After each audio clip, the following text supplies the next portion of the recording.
Nós transitamos muito rapidamente das antigas cidades agrárias para cidades industriais, e essa transição foi feita sem a democracia, sem participação. Então, construímos cidades autoritárias e cidades segregadas.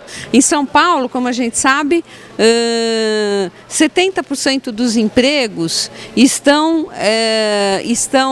concentrados numa área que é em torno de 20% da cidade, 18% da cidade, que é o chamado centro expandido. Essa região é a região que continua a ser a que mais se valoriza e continua expulsando pessoas, né? E você vai concentrando pessoas nas áreas mais periféricas, gerando uma demanda de mobilidade infinita.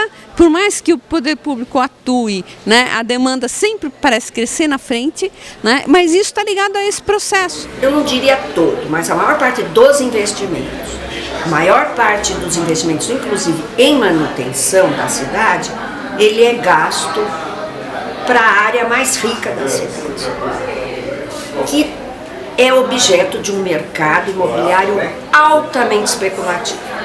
Nossas cidades, elas são eivadas pela especulação imobiliária, né?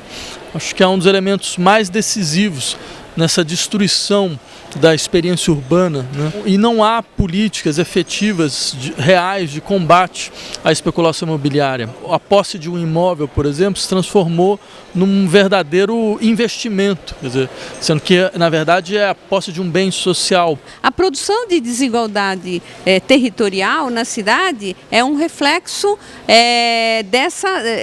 do predomínio desses interesses, e que eu acho que a gente só pode enfrentar com política, com poder público que esteja consciente disso e seja progressista, e com o movimento social. A solução seria que o poder público tentasse recuperar uma esfera de certa independência em relação ao capital, ao interesse especulativo, imobiliário e etc., para fazer investimentos urbanos, investimentos estruturais, não investimentos simplesmente que melhorasse um pouquinho, mas coisas que melhorassem muito a qualidade de vida das pessoas. Acho que dando cada vez mais voz, mas não só voz no sentido de consulta, mas voz também no sentido de decisão, de deliberação, de veto, né, à população, você tem condição de equalizar melhor, pelo menos as prioridades, certo, que devem ser colocadas em primeiro lugar, certo, dentro de um processo de reconstrução, né, da qualidade mínima de vida das nossas cidades, né.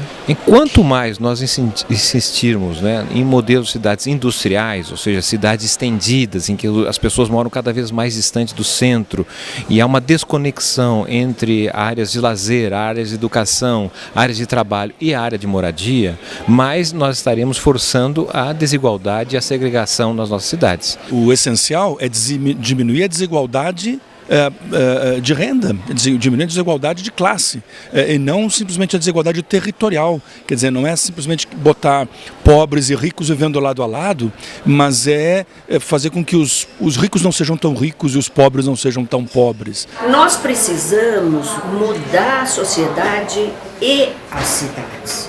Não é possível você mudar a cidade sem mudar a sociedade.